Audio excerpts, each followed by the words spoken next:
Olá pessoal, sejam muito bem-vindos ao módulo 3 do nosso curso Como usar o Bitcoin para acelerar a sua aposentadoria. Então, finalmente chegamos no módulo em que vamos literalmente falar da aposentadoria, o mais importante de tudo, o coração desse curso.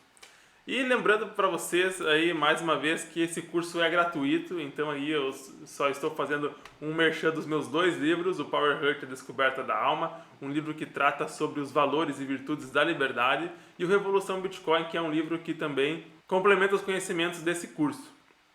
Então você pode estar adquirindo eles na Amazon, tem os links aqui embaixo, e está me ajudando de qualquer forma, ou senão você pode fazer uma doação via Pix, Rede Bitcoin ou Rede Lightning, que também vai estar me ajudando aí com esse curso, né? Seria a forma de você estar comprando esse curso de certo modo.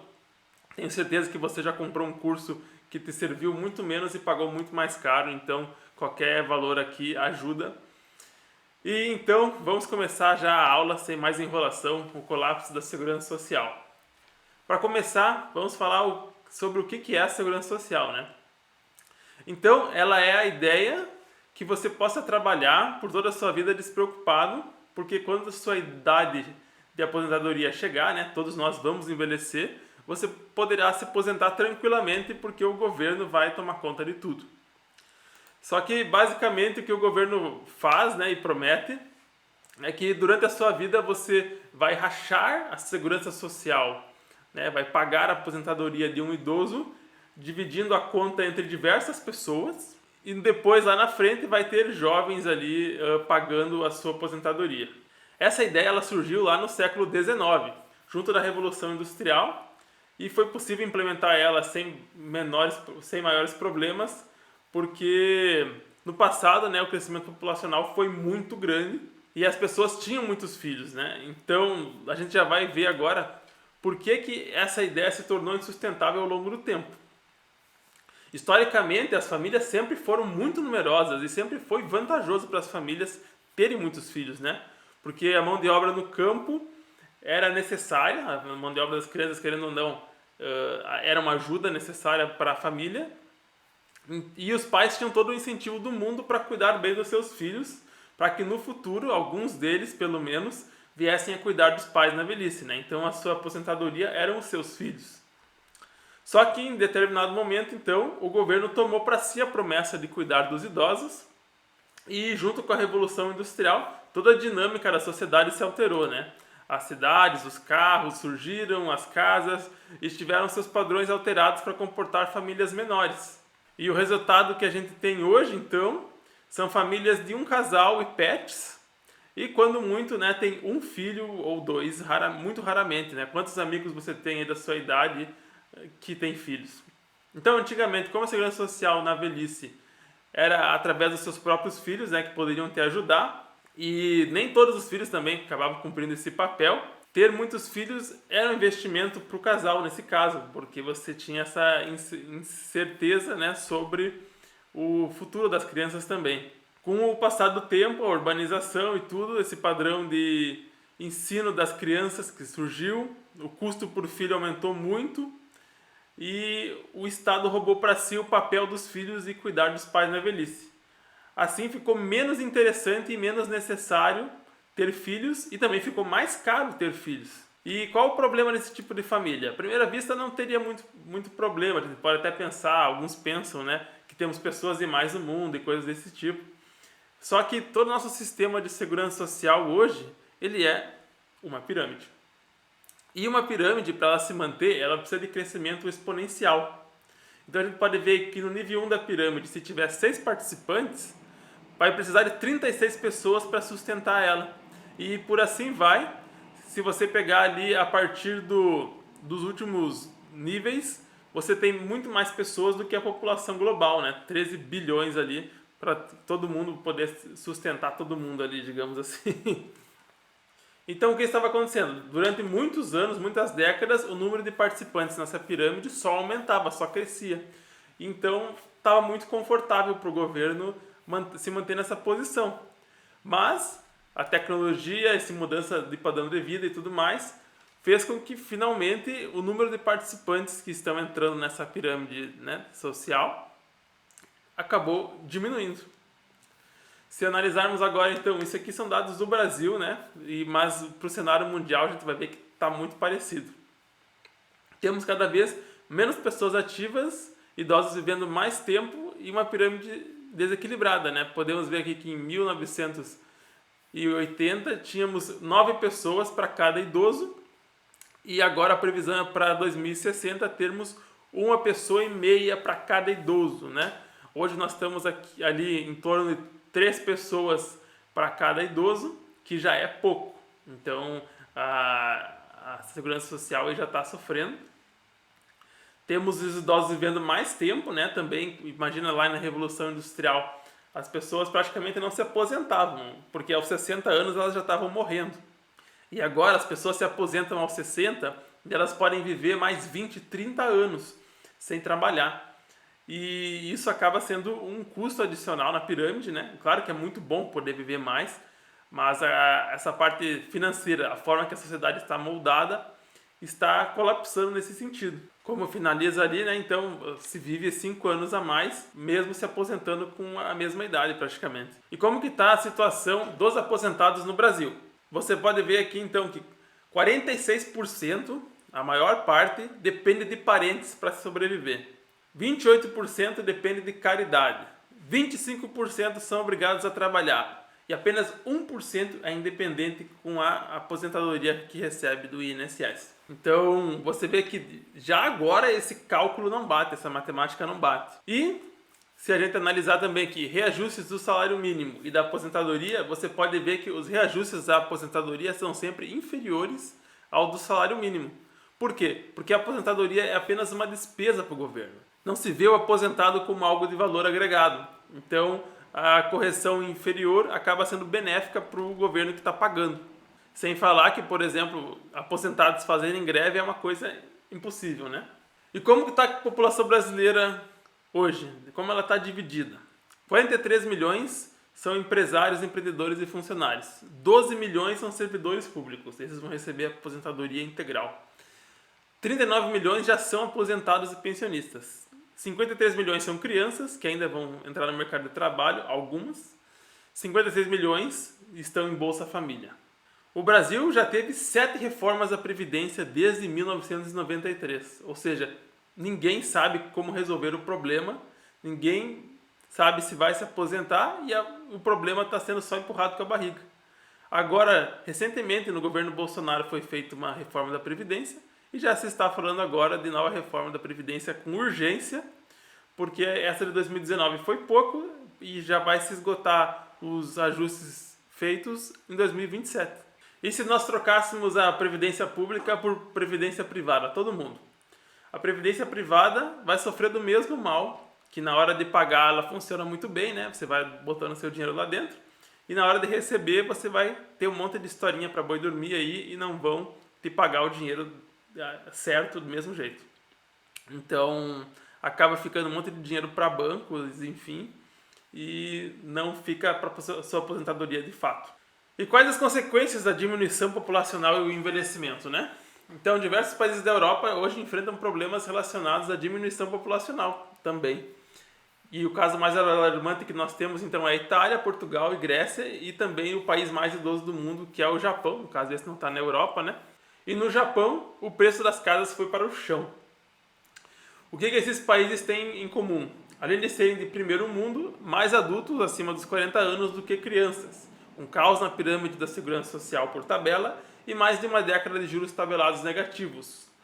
O Brasil também está envelhecendo tão rápido quanto esses países e com um grande porém. Ele ainda não se tornou rico e estruturado. E esses países aí, o Japão, por exemplo, tem toda uma estrutura para cuidar de idosos, né? E ainda assim tem problemas. Imagina o Brasil. E falo aqui também por Portugal, um pouco por vivência própria. Até a gente vai entrar mais um pouco nesse assunto de Portugal ali mais na frente. Mas a gente consegue observar bairros com muitas lojas fechadas, casas, prédios abandonados, né? Isso imagina mais para o interior do país por conta de faltar pessoas jovens. Se olharmos aqui as pirâmides etárias de 2023 para Japão, Portugal e Brasil, nós podemos analisar que o Japão já está bem adiantado ali com a parte de cima da pirâmide muito longa e a parte de baixo mínima. Portugal ali está um pouco mais para o meio, a parte maior da pirâmide, né? Um pouquinho mais gordinho ali na cintura. E o Brasil ainda consegue ter ali a população jovem mais para baixo ali, nos 35, 30 anos, 25 anos, ainda a maior parte da população está nessa zona.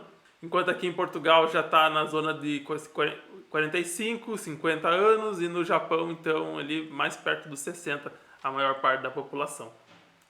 E para 2060, como é que vai estar isso aqui? Bom, você pode ver que as 3 pirâmides estão muito parecidas agora. Todas tiveram praticamente decrescimento populacional. Se a gente comparar aqui novamente, o Brasil cresceu 10 milhões, mas Portugal diminuiu 2 milhões, o Japão perdeu 30 milhões de habitantes. Né? O Brasil, então, está com uma população crescendo de lado agora, não está mais uma população crescendo de forma quase exponencial, como foi há algumas décadas atrás. E a redução do número de jovens, então, fica muito clara. Né? A população tende a ficar muito mais nichada.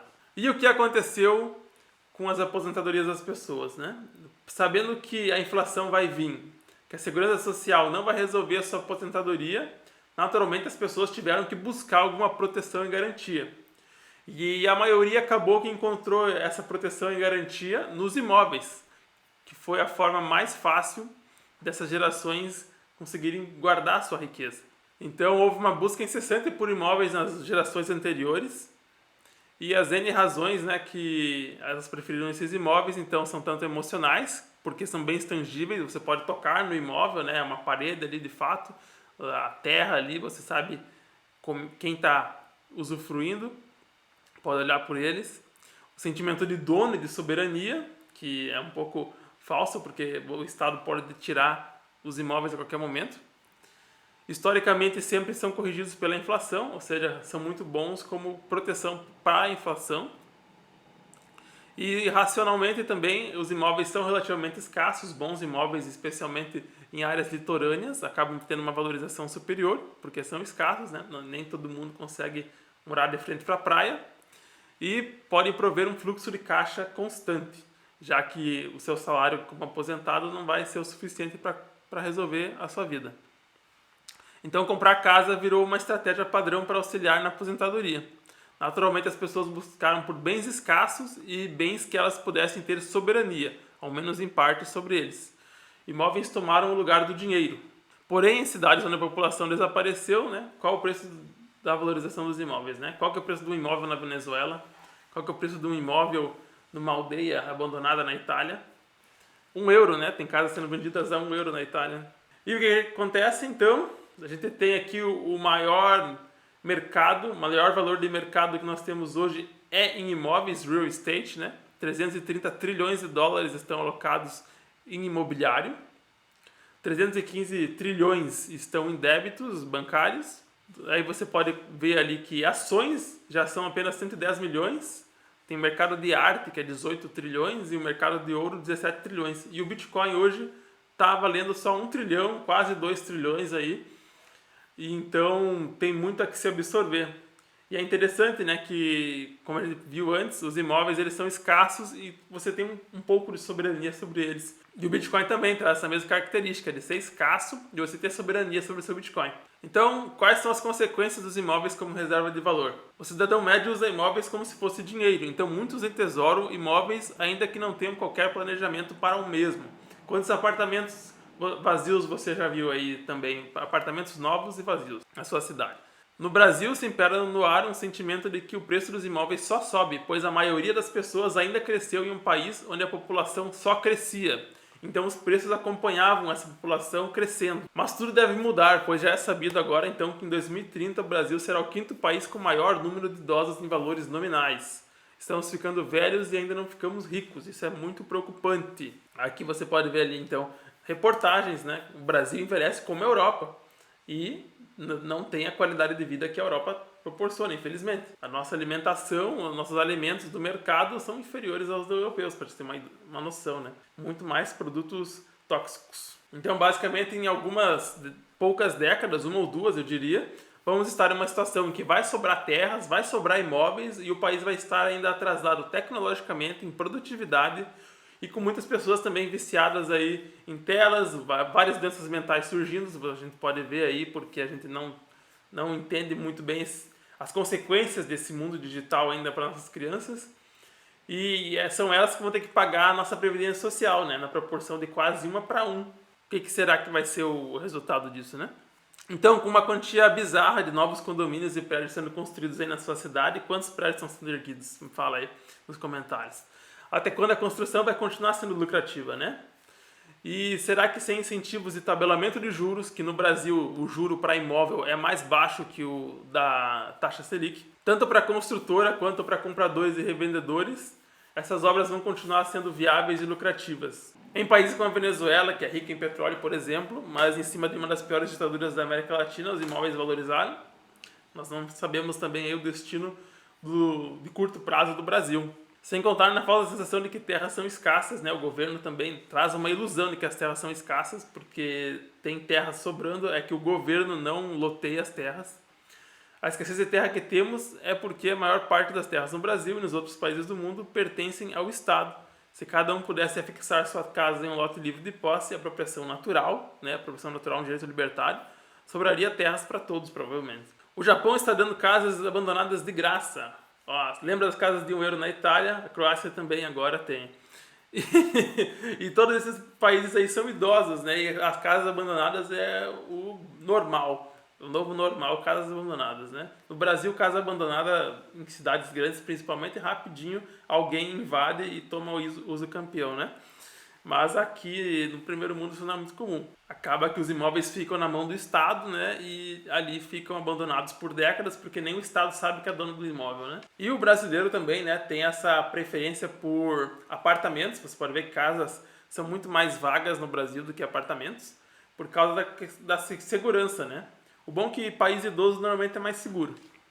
Então a tendência talvez do Brasil seja que fique mais seguro aí com as décadas. E vale lembrar também que mesmo quando você se aposenta, né, você tem que continuar pagando impostos sobre os imóveis que você adquire. Então é uma forma do governo continuar te despropriando, né? Então você não é nem soberano demais aí do teu imóvel. Aqui então Portugal, que está com um problema muito grande nas casas. O preço das moradias aqui disparou, principalmente pela procura de estrangeiros. Mas ainda assim, tem mais de 154 mil casas vazias e sem dono no país. Ou seja, essas casas são do Estado, né? Se não tem dono, elas são do Estado. A habitação. Não faltam casas em Portugal, elas estão vazias. É engraçado que Portugal parece que está uma geração à frente, né? Eu conheço aqui até mais adultos aí na faixa de 50, 60 anos com nenhum filho, enquanto no Brasil esses adultos que não têm filhos estão aí na faixa dos 30, 40. Então a gente pode sempre estar espelhando aí um pouco o que está acontecendo aqui com o Brasil, dando uma antecedência. Sem falar que então tem muitas aldeias, cidades pequenas que sobrevivem de funcionários públicos praticamente.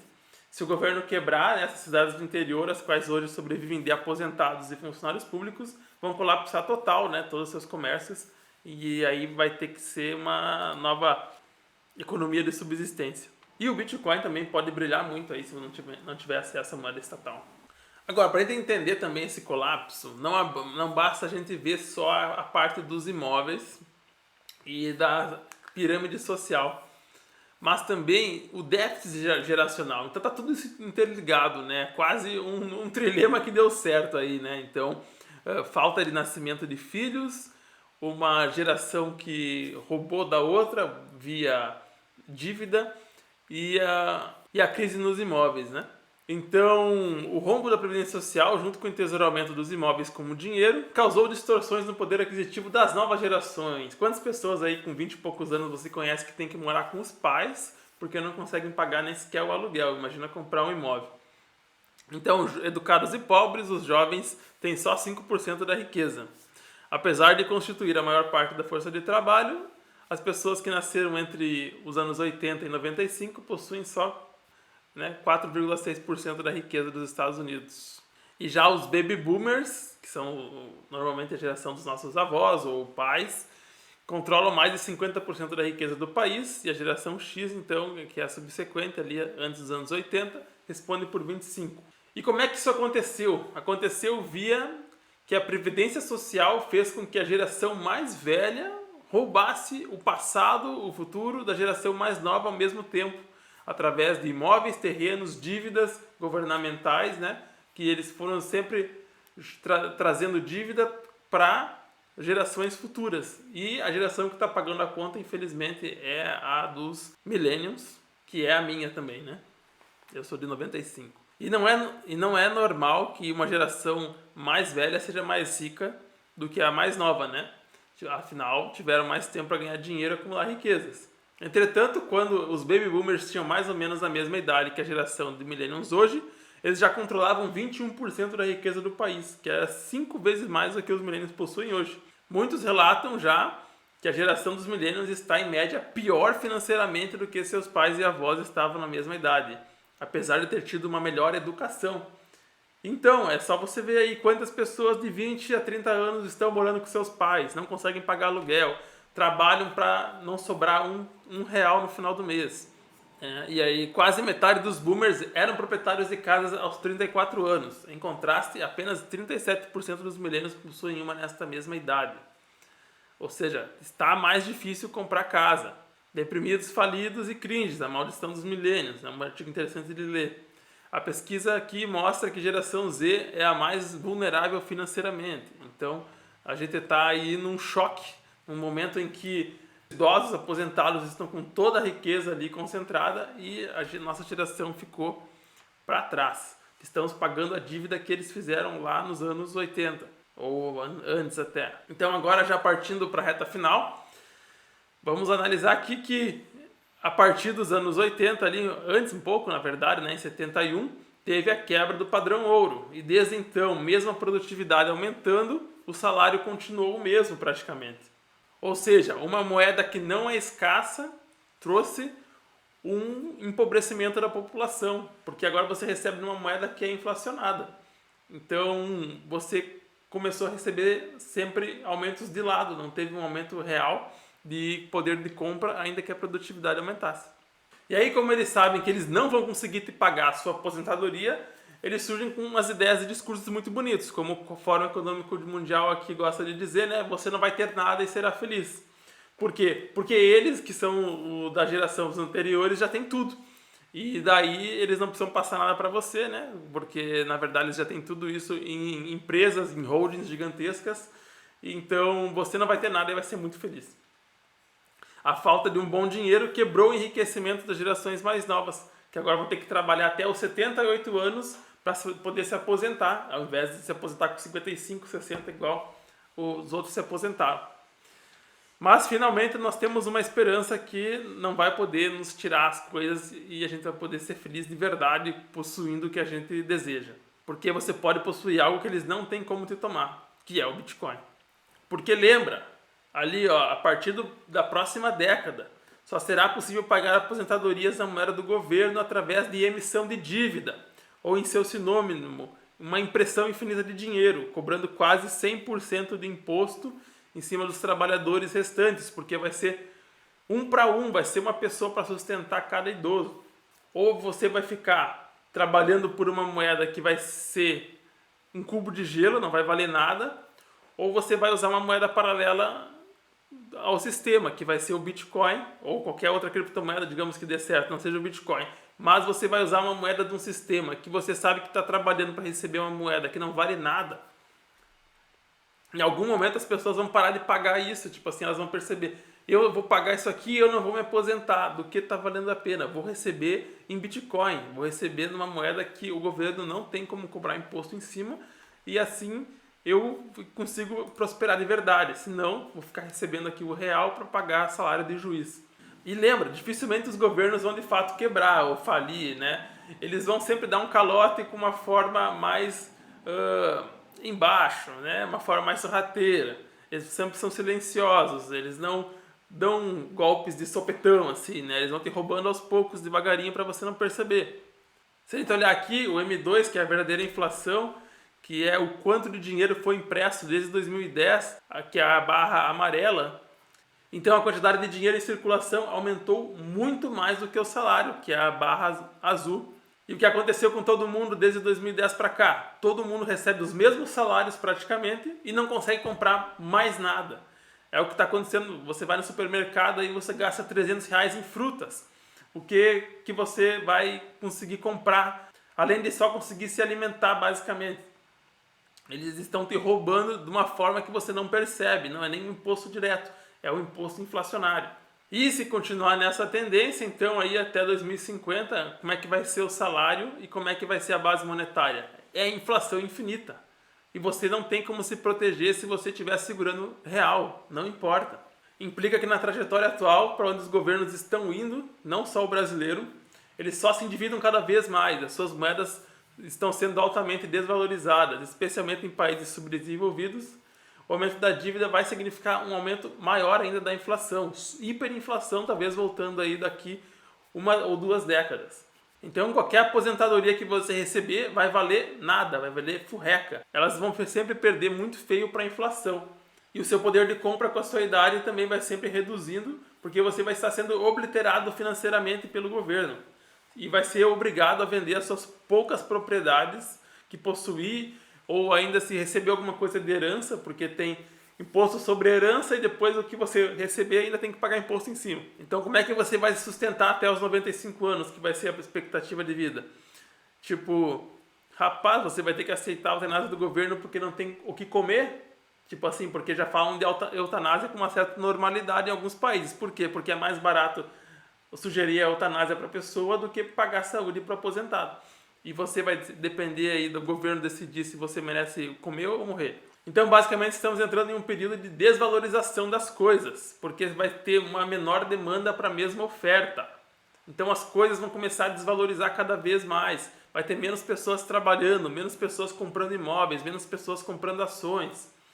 E essas pessoas que têm a maior parte da riqueza do mundo, que é quase 50%, estão chegando nos 80 anos. Elas vão começar a falecer, vai começar a deixar herança e vai ter menos pessoas para absorver isso. Ou seja, nós que estamos nessa situação de não ter patrimônio nenhum, a nossa melhor esperança é o Bitcoin, porque a gente não consegue vencer a inflação de outra maneira.